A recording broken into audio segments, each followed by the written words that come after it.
Marvel's first family comes home to Marvel Studios after a couple of wonky stints with 20th Century Fox, let's say, and they come home in time for a wonky stint. But I'd be lying if I said I didn't have quite an enjoyable time watching this version of the Fantastic Four. So I just saw the movie, and I'm not a huge Fantastic Four fan. I'm a Marvel guy for sure, but like I said in my Superman review, not a huge fan of anything outside of like Spider-Man. That's where I live and die by the Spider-Man sword. But I'm much more versed with Fantastic Four characters and their origins and all of that. And this movie was very, very enjoyable. I'm a little irked with myself because I know I probably wouldn't have enjoyed it as much as I did if I wasn't a parent. You know, if that makes sense. And, you know, maybe that works against the movie's favor for some people. Maybe other people that aren't parents won't care and they'll still enjoy the movie. Maybe some people will probably just outright despise this movie. That just seems to be the ebb and flow of the superhero movies these days, especially from Marvel Studios. Honestly, like, I went into this movie with pretty low expectations. One, because, again, I'm not a huge fan of the Fantastic Four. And quite frankly, Marvel's basically been missing a lot ever since Endgame. It's like the phase 5 and 6 nonsense. I really enjoyed Thunderbolts, which was the movie that came out right before this. But everything else in the previous two phases here, like I enjoyed the Spider-Man movie. Deadpool and Wolverine obviously was really good. And Doctor Strange in the Multiverse of Madness definitely had its moments. But when I think back on it, I can barely remember anything from that movie. I will remember stuff from the Fantastic Four, which is actually titled Fantastic Four First Steps. And if we're going to stay on the path of me being irked with myself, I can't believe the entire time since this movie got announced and the first trailer came out, up until when I saw the movie today, I didn't connect the subtitle First Steps with a baby. I don't know why. I knew, hearing about the plot and that Sue Storm was going to be pregnant, that was going to be part of the story, but I had no idea it was going to be as large a part of the story, or that's what the subtitle meant. Because it's not like First Steps. It's not like we're the Fantastic Four are just figuring out who they are. When the story starts, it's been 4 years since they got their powers, since they went on that fateful trip to outer space, encountered some cosmic rays, and they all got their powers, right? Johnny Storm becomes the Human Torch. He can flame on, although now that I'm thinking back, I don't think he says flame on a single time in this movie. Huh, noteworthy. Ben Grimm becomes the Thing, who's basically just a permanent rock monster. Sue Storm gets the powers of invisibility, becomes Invisible Woman, and Reed Richards, who is Sue Storm's husband, becomes Mr. Fantastic, with the ability to be live action Stretch Armstrong. And that was one of the powers that I've never thought it's a great power, honestly. Like, number one in my opinion for being cool, and number two is it just doesn't translate very well to motion pictures, to movies, right? I've seen the two Fantastic Four movies with Chris Evans as the Human Torch. I never saw the Four Stick movie that everybody seems to call it online. Even when John Krasinski made his cameo as Mr. Fantastic in Multiverse of Madness, the stretching superpowers, I always just thought that it's kind of funny. And when I found out they were making a Fantastic Four movie finally in the Marvel Cinematic Universe, I was concerned in the sense that how is that going to mesh with stuff like Iron Man and the Hulk and Thor? It just seems a little goofy. Now, it's still a goofy superpower, but they definitely held back on Reed's powers in this movie. They were very reserved with his ability to stretch, and I think that was a good call. Obviously, he gets his time to shine, especially in the climax of the movie, as does everybody, but it worked well, and I was happy to see that. I never felt like I was being taken out of the story that was being told. Like I said, it's 4 years since they got their powers. This world that we're in, it's not the Earth that we know from the rest of the Marvel Cinematic Universe, where everything else has been happening, all of the Avengers stuff, all of that with Iron Man, Captain America, Thor, all of that stuff. This is a completely different Earth, and that works very well for this story, and that's why the retro-futuristic look is going on. It's never explained why that is the way it is. It's just the way it is in this movie, or on this Earth. It's they got this retro aesthetic, like it was back in the 1950s. They've got all like these talk shows and whatnot, variety shows, and just the music and the cartoon representation of celebrity and popular people in the public eye, so to speak. It's just dripping with this aesthetic. The best way to describe it is actually it's like what the world was like in the Fallout universe before the bombs dropped. It's the same idea, right? It's very retro, futuristic, and it's really cool. The set designs and everything are awesome to look at. They did a very good job there. Lots of attention to detail on what's going on. But yeah, it's not set in that world, and that is a good thing, because I had this thought when I was driving away from the movie theater. I'm like, Marvel Studios over the last 10 plus years has done a great job gaslighting me into assuming that everything's going to be connected, and now I'm on the lookout for how is this movie going to connect to every other Marvel movie. There's going to be something like where's the shout out to Iron Man? Where's the shout out to Black Panther? Are we gonna see Spider-Man in the distance? And no, that's the beauty of this movie, because it's set on what is called Earth 828, which is a callback to Jack Kirby, the original creator of the Fantastic Four.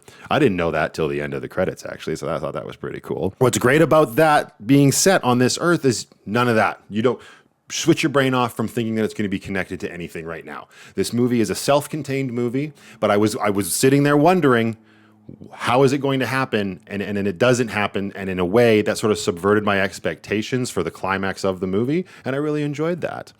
The storyline of the movie is very simplistic in the sense that Galactus, the Silver Surfer shows up. And that was another thing. I was like, oh God, the Silver Surfer's being played by a girl. Here we go. Why we got to do this? But it's Little Miss What's-Her-Face from Ozarks, and she did a great job. And the way they have this version of the Silver Surfer interact with, the entire team, but especially Johnny Storm, it was enjoyable. It was good. And her backstory you get just enough of her backstory to understand what's going on. And we finally get a comic book accurate version of Galactus. Again, not a huge Fantastic Four fan, but I remember seeing Galactus in, I think it was The Rise of the Silver Surfer, which was the second Fantastic Four movie with Chris Evans back in the early 2000s. Wasn't he like a cloud or some shit, and everybody was upset about that? I mean, even me, not knowing much about this part of the Marvel universe in the comics back then, I still collected cards, and the Fantastic Four would cross over with Spider-Man and all of that stuff. So I knew what Galactus looked like, right? So in this movie, we finally get that comic book accurate version of Galactus, and he is imposing, and he was very well done. And to see how he interacts with everybody, it was cool. It was really cool to see. The comic book geek in me, the young kid from the 90s, definitely appreciated that. So Silver Surfer shows up, says your planet is marked for destruction, and Galactus is going to come here and eat you very soon. That's not ideal for anybody. So then it's up to the Fantastic Four, who have become like these huge celebrities in the world. They have to go, they are the protectors. That's how they are known. And everybody's running around on the streets. All the kids got, Fantastic Four merch, Human Torch t-shirts, the Thing hats, and all this stuff. And this is just the way this world is. It's primarily set in New York, but there is sort of a global scale thing going on. It's expected to happen when your planet's about to be consumed by a giant alien. They go up and they try to reason with Galactus. It's a brilliant plan, and that goes about as well as you would expect. And it's up to this point, and of course, they're also dealing with the fact that Sue is pregnant.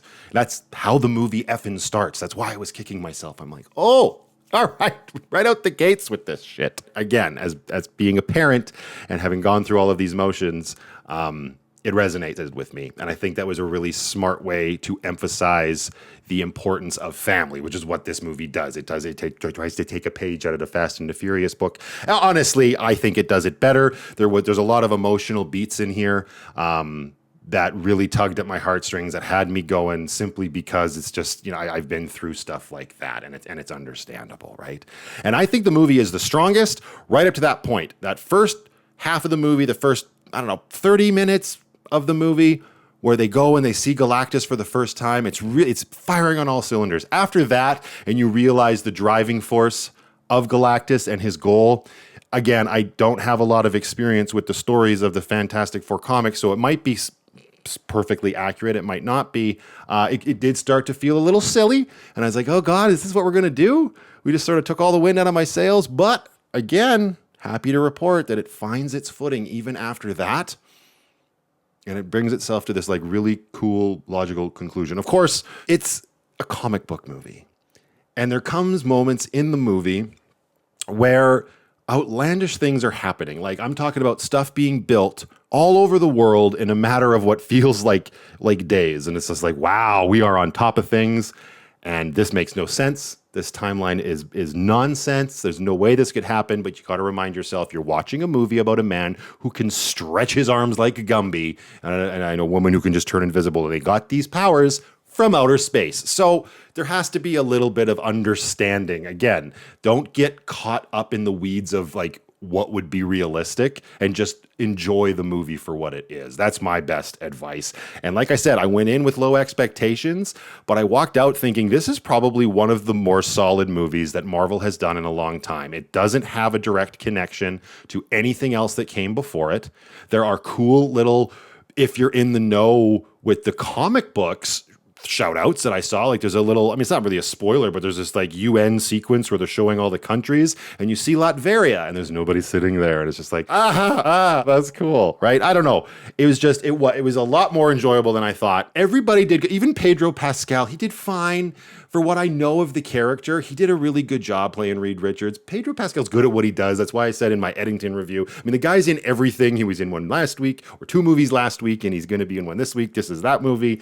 And he was very good as Reed Richards. Would John Krasinski have been better? Because that definitely would have been more preferable for me. I don't know. Now that I've seen Pedro's performance as the character, he did great. And his what the hell is it called? Chemistry. Thank you very much. That he has with Vanessa Kirby's portrayal of Sue Storm. They're great. Actually, they're all really well. They all get together really well. They all get together. They don't. That would be a vastly different movie. But they all work off of each other very well. They do. They feel like a family. All 4 actors are really good at bringing that level of believability to the table.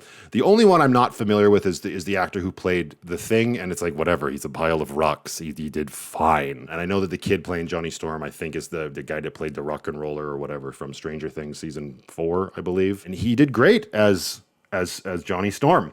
And even Little Miss What's-Her-Nuts from Ozark did great as the Silver Surfer. It was just an enjoyable movie. The one little knock I will give it is just they bring in this presence of Galactus, which is cool for the Fantastic Four universe, and the way that they sort of, well, did they defeat him? I mean, is that a spoiler? This is a superhero movie. It's going to do certain things by the book, you know? And it does, right? So on one level, it plays out exactly as you expect it to, but it's those emotional beats that really sell it. But they bring in Galactus, and there's a super opposing force. He's like bigger than Thanos, and he eats planets, and these 4 mooks took care of him, no problem.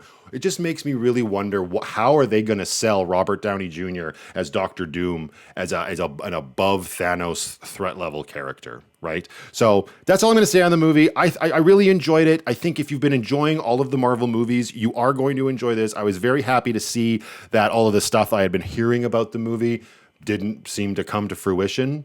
It leans very heavily into being a parent and what it means to be a parent and the tough choices that have to get made and, you know, having understanding and empathy for lots of people. And as far as the post-credit scenes go, as there has been normally lately anyway, there's 2 of them. There's a mid-credit scene and a one at the very end.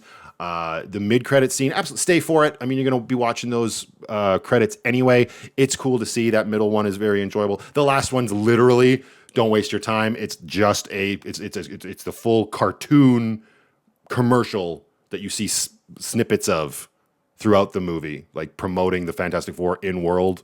I mean, it's cute, but it's no spoilers like for the end credits. Like, just, I would rather have not waited.